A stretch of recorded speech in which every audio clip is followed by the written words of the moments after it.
আসসালামু আলাইকুম, সবাইকে জানাচ্ছি ইএফ কিচেনে আরও একটি নতুন রেসিপির আমন্ত্রণ। ইএফ কিচেন মানে সহজ রেসিপি এবং ঘরে থাকা উপকরণ দিয়ে তেমন মজার মজার রেসিপি সবসময় চেষ্টা করি আপনাদের সঙ্গে শেয়ার করার জন্য।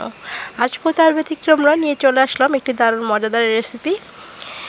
ভাজি, ভর্তা এই ধরনের খাবার কিন্তু আমাদের প্রত্যেকের ঘরে প্রত্যেক দিনই একটু একটু থাকে, কিন্তু কিছু কিছু ভাজি যদি কোনোভাবে স্পেশালভাবে করা যায় বা সেটা যদি দুর্দান্ত মজাদার হয় তাহলে তো কোনো কথাই নেই। আজকে আপনাদেরকে আমি তৈরি করে দেখাবো চিচিঙ্গা বা অনেকে কইডা বলে, সেটা কিন্তু ভাজি করে দেখাবো। একদমই আলাদা এবং ভিন্নধর্মীভাবে আজকে এই রেসিপিটা শেয়ার করছি।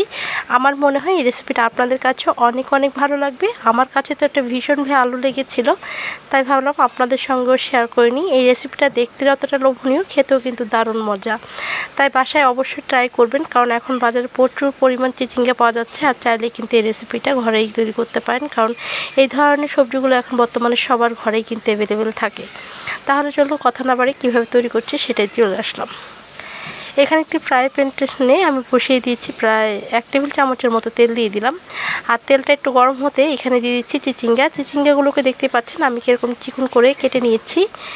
আর এই চিচিঙ্গাটাকে প্রথমে আমি তেলের মধ্যে হালকা একটু ভেজে নিব। এখানে লবণ দেওয়ার কোনো প্রয়োজন নাই। তেলের মধ্যে আমি ভালোভাবে চিচিঙ্গাগুলোকে হালকা ভেজে নিচ্ছি। আর একটু কমে আসার জন্য একটু ঢাকনা দিয়ে ঢেকে দিব, তাতে কমে আসলে নাড়াচাড়া করতে আমার খুবই সুবিধা হবে। ঢাকনা দিয়ে ঢেকে দিলাম। আর এই দেখুন চিচিঙ্গাটা কিন্তু অনেকটাই কমে গেছে আর অনেকটা পানিও বের হয়ে এসেছে। আর এখন আমি ঢাকনা দিয়ে কিন্তু আর ঢেকে দিব না, এই পানিটা সম্পূর্ণ শুকিয়ে ফেলবো আর চিচিঙ্গাগুলোকে একটু ভাজা ভাজা করে ফেলবো। আপনারা অনেকে হয়তো বা আমার কণ্ঠ শুনে বুঝতে পারছেন আসলে আমার শারীরিক অবস্থা তেমন একটা ভালো না, খুবই জ্বর। আর তার মধ্যে এটা ভয়েসটা দিচ্ছিলাম কারণ প্রত্যেক দিন ভিডিও না ছাড়লে আসলে চ্যানেলে তেমন একটা ভালো রেসপন্স পাওয়া যায় না, এতে চ্যানেলে ক্ষতি হয়, তাই ভিডিওটা অবশ্যই ছাড়তে হচ্ছে। তারপর এখানে কিছুটা যখন পানি শুকিয়ে যাবে তখন এই জায়গায় আমি কিছুটা চিংড়ি মাছ ইউজ করছি। এখানে আমি প্রায় 1/2 কাপের মতো চিংড়ি মাছ দিচ্ছি। আপনারা আপনাদের পছন্দ মতো যে কোনো চিংড়ি, বড় বা ছোটোটা, এটা দিতে পারেন।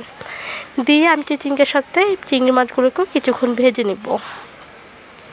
শরীরটা খারাপ হলেও রান্নার মধ্যে কিন্তু কোনো রকম কম্প্রোমাইজ করিনি, কারণ সম্পূর্ণ রেসিপিটাই করেছি মন দিয়ে। আর এই রেসিপিটা খেতে কিন্তু ভীষণ মজা হয়েছিল। আমার যখন এরকম করে ভাজা হয়ে যাবে চিংড়ি মাছ আর চিচিঙ্গাগুলো, তখন আমি এগুলোকে তুলে নিচ্ছি। আর এই কড়াতেই রান্নাটা কমপ্লিট করব, তার জন্য কড়াইটা খালি করে নিলাম। তারপর এখানে দিয়ে দিচ্ছি আরও 2 টেবিল চামচের মতো সাদা তেল। তেলটা গরম হয়ে আসার পর একটু অপেক্ষা করলাম। আর দিয়ে দিচ্ছি এখানে একটি বড় সাইজের পেঁয়াজ কুচি। পেঁয়াজের পরিমাণটা চাইলে আপনারা এখানে বাড়িয়ে দিতে পারেন। তারপর এখানে দিয়ে দিয়েছি আমি স্বাদ মতো লবণ। লবণটা দিয়ে পেঁয়াজটাকে আমি হালকা ব্রাউন কালার করে ভেজে নিব। দেখতে পাচ্ছেন আমি কিন্তু অনবরত নাড়াচাড়া করে পেঁয়াজগুলোকে হালকা ব্রাউন কালার করে ভেজে নিয়েছি। আর এখন এই ভাজা পেঁয়াজের মধ্যে এক এক করে কিছু মশলা অ্যাড করব।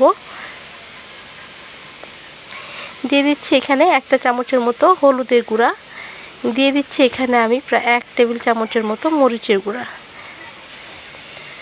ঝালটা আপনাদের পছন্দ মতো আপনারা অ্যাড করতে পারেন, যে যেরকম ঝাল পছন্দ করেন সে অনুযায়ী। দিয়ে সামান্য পরিমাণ পানি দিয়ে সব কিছু মিক্স করে নিচ্ছি, কারণ মশলাগুলো পুড়ে যাওয়ার সম্ভাবনা থাকবে, তাই পানিটা অ্যাড করে দিলাম।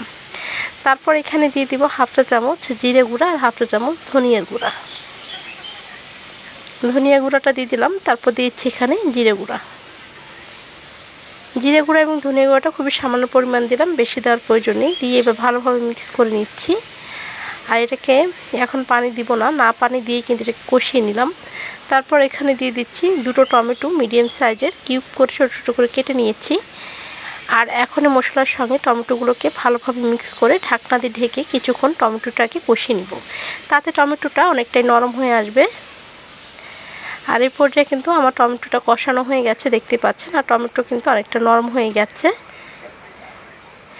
ভালোভাবে নাড়াচাড়া করে মিক্স করে নিলাম, দেখতে পাচ্ছেন। আর এরকম কিন্তু কষানোর সময় মাঝে নাড়াচাড়া করে দিবেন। আমার কথা বলতে অনেক কষ্ট হচ্ছিল, তারপরও ভয়েসটা দিচ্ছিলাম। তারপর এখানে আমি সেই চিচিঙ্গাগুলোকে ভেজে রেখেছিলাম, চিংড়ি মাছ আর চিচিঙ্গা, সেটা দিয়ে দিলাম। দিয়ে ভালোভাবে মশলার সঙ্গে মিক্স করে নিচ্ছি। খুব ভালোভাবে মিক্স করে নিয়ে তারপর আমি ঢাকনা দিয়ে ঢেকে এটাকে রান্না করব মিডিয়াম আঁচে। আর ফিরে আসছি 4-5 মিনিট পর। আর তার জন্য সামান্য পরিমাণ পানি অ্যাড করে দিলাম যেন নিচে পুড়ে না যায়, কারণ চিচিঙ্গা থেকে কিন্তু তেমন পানি উঠবে না, তার জন্য কিন্তু পানিটা অ্যাড করা ছিল। তারপর 5 মিনিট পর ঢাকনা খুলে দিয়েছি 4টা কাঁচামরিচ মাছ থেকে ফালি করে। আর এতে খুব সুন্দর একটা সুঘ্রাণ বের হবে আর কাঁচামরিচের ফ্লেভারটা অনেক ভালো লাগে। তারপর ভালোভাবে আবারও নাড়াচাড়া করে মিক্স করে দিয়ে আমি আবারও ঢাকনা দিয়ে ঢেকে দিয়ে আরও 3-4 মিনিটের মতো অপেক্ষা করব।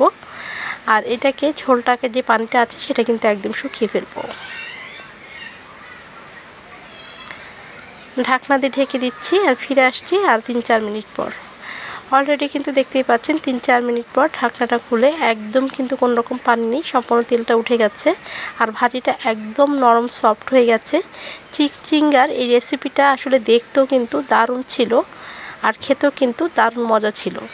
এই রেসিপিটা আপনি গরম গরম ভাতের সাথে যেমন খুবই ভালো লাগে, ঠিক তেমনি কিন্তু রুটি বা পরোটার সাথে খেতেও আরও বেশি ভালো লাগে। তাই আপনারা চাইলে কিন্তু এই সময় এই রেসিপিটা তৈরি করে নিতে পারেন। আর এরকম ঝাল ঝাল একটি ভাজি খেতে আসলে কিন্তু দারুণ মজা। তাই যারা ঝাল প্রেমী তারা কিন্তু চাইলে এই রেসিপিটা করতে পারেন। রেসিপিটা আপনাদের কাছে কেমন লাগলো তা কিন্তু অবশ্যই জানাতে ভুলবেন না। আর চ্যানেল নতুন হয়ে থাকলে চ্যানেলটাকে সাবস্ক্রাইব করে অবশ্যই পাশে থাকা বেল আইকনটা বাজিয়ে দিয়ে নোটিফিকেশনটা অন করে দেবেন। সেক্ষেত্রে আমার চ্যানেল নিত্য নতুন ভিডিওগুলো সবার কাছে আগে পৌঁছে যাবে। দেখা হবে হয়তো আর কোনো নতুন রেসিপি নিয়ে। এই পর্যন্ত ভালো থাকবেন, সুস্থ থাকবেন আর আমাদের জন্য দোয়া করবেন। আল্লাহ হাফিজ, আসসালামু আলাইকুম।